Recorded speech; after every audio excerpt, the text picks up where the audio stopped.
Ladies and gentlemen, my name is Nick from MitigateStress.com. In this video, we're going to be discussing the power of walking. We have so many questions constantly from our friends, family, our customers, our clients, and they're like, why do you guys like walking so much? Why do you think it's that important? I walk every day. I don't see the point. You know, I already get my walks in. I walk way more than you. And it's just funny to us because, you know, they say they walk during their chores, during their job, their work, their family, their friends, whatever. And it's funny because they're missing the entire point. And that is, yes, we want you to walk every day. We want you to walk more often. And we want to make sure that you take those walks and you're present, you're aware. But most importantly, we want you to walk more optimally. We want you to optimize your biomechanical function every single day. Improving your gait mechanics, your walking gait mechanics every day is going to spill over into every aspect of your health and fitness. And that's the problem, is that we think that people don't take walking serious enough because they most likely walk like this, like garbage. You're rounded out, your hips are probably extremely compressed and calcified and they're shifting left and right, and your feet are out. Again, you're rounded, you're compressed here, so you have no rotational capabilities, and your neck's up like this, and it probably feels painful to walk. It probably feels painful to live like that. We understand that. And that's why we're going to shed some light on that topic today, because again, it's not just about walking more often, it's about optimizing your biomechanical function with your walking gait mechanics. So the first most important reason to walk is it's an incredible form. It is the king of active recovery. When people think of active recovery, they think of treadmill, Stairmaster, elliptical, and the bike, which we hate the most. You already sit so many hours a day. Why would you go to work out on a bike? It's just, sorry, it's not our favorite. It's our least favorite. And active recovery is so essential because it's exactly what the name implies. You're not sitting around, you're not sedentary and recovering and letting that inflammation just fester. Instead, you're moving, you're supplying the body with fresh blood and nutrient-rich blood and fluids and liquids.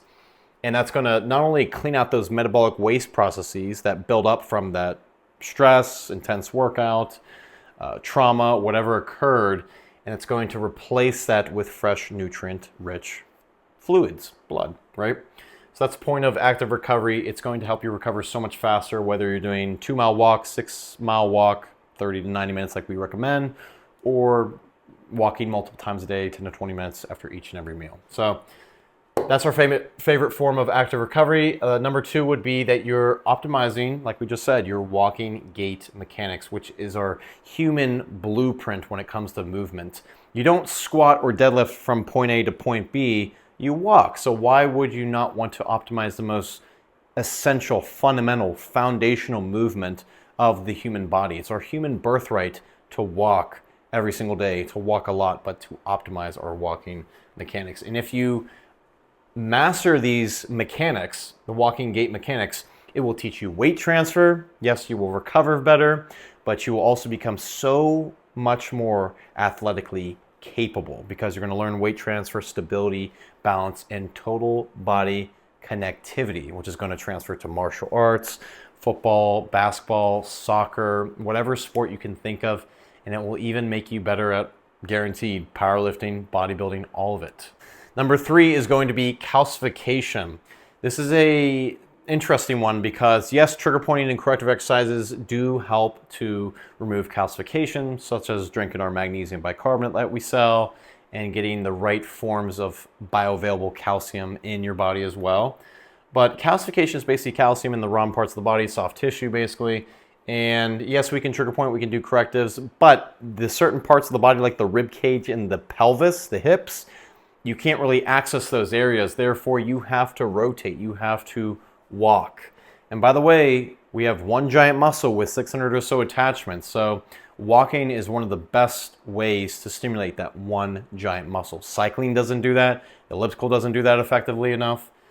Walking does it. The ways to access these deep-seated layers of calcification stored under the rib cage and the pelvis, walking. Number four is going to be hydration, increase circulation, and increase drainage. Again, active recovery, like we were just talking about. We're moving, we're pumping the body up. It's one giant muscle. The more tall we get, the more spacious, the more fluid, the more hydrated we get. Layers start to kind of unlock, pathways start to open up, One giant muscle, 600 or so attachments, it's all connected with this thing called fascia.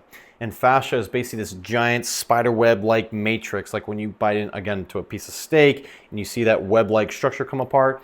That should be hydrated, and that's running throughout our entire body. And a lot of people don't realize that's our body's water distribution tank, and it distributes roughly 60% of our total body's water storage. Therefore, if it's not being stimulated via walking, there's a good chance that you are extremely dehydrated. So number 5 would be stress hormones. Your mood, your mental focus, your cognitive function, how you feel, and how you look even as well is going to be greatly affected by your walking mechanical function, but also how often you are walking. So walking is going to help reduce cortisol, adrenaline buildup, stress hormones, and we also have to understand that our entire nervous system is in our spine.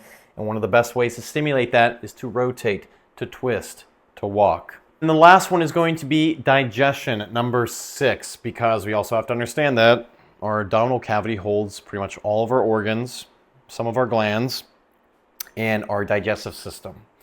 And our digestive system definitely depends on pressure, but it also depends on mechanical rotation, mechanical stimulation, and decompression, creating space so things can breathe and move, and circulation, like Chinese medicine always says, like trapped heat. That's basically what that's talking about. Things get dehydrated, heat gets trapped, things aren't healing. We have to create space, we have to open up, we have to twist, we have to move. That's going to really help to optimize your digestion. I don't know about you, but if I go in the forest and I go for a nice long walk and I'm really focusing on my posture and my mechanical function, there's no chance I'm leaving that forest without taking a number 2. Let's just say that. Anyways, we're going to finish off with some cues that you can do to optimize your walking gait mechanical function. Number 1, I'm going to try to keep this as simple as we can because we're going to have a paid guide where we go into so much more depth and details. That's going to be our walking guide coming soon. Number 1 is standing as tall as you possibly can, but not to the point where it's uncomfortable. So what I like to say is, get very tall, but then try to relax into that position. And then maybe 10 minutes down the line of you walking with that new position, you might want to get even taller and then relax into that new position again. So rinse and repeat, rinse and repeat. So getting as tall as you can, making sure that your jaw is nice and level, making sure that your shoulders are up and out and spacious. We don't want to be curled in like this. We want to come up, but we want to come out. We don't want to tense up our neck, just be like up like this. We want to elevate, come out. It's going to raise up our lats, raise up our rib cage. That's going to potentiate our length tension relationship because our lats connect into our glutes. And so when we're rotating, our left lat should be stretching, and that should be also stretching our right glute.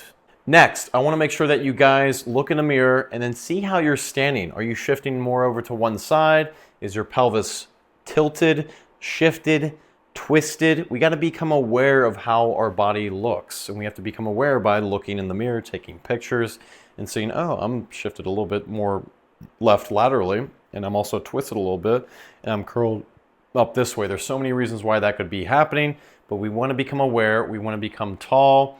We want to become as level as we possibly can, and we want to have an equal distribution between each foot every time we walk. Next is making sure that your hips, your feet, and your knees are about hip width apart and always pointed straight. A slight out is okay. A slight in is fine.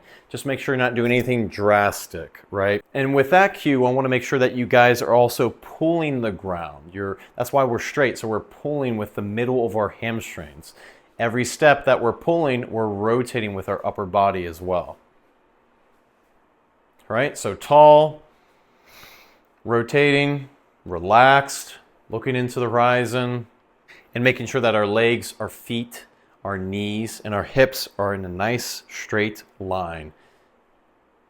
All right, so hopefully you guys enjoyed this video. This was just a quick one talking about the power of walking. Again, be on the lookout for our walking guide and our hips and ribs guide coming soon. If you haven't already downloaded our free CDR routine, it's not about... If you haven't already downloaded our free CDR routine, you're probably not overtraining, you're probably just under recovering. That's why we came out with that. All right, see you next time. Peace.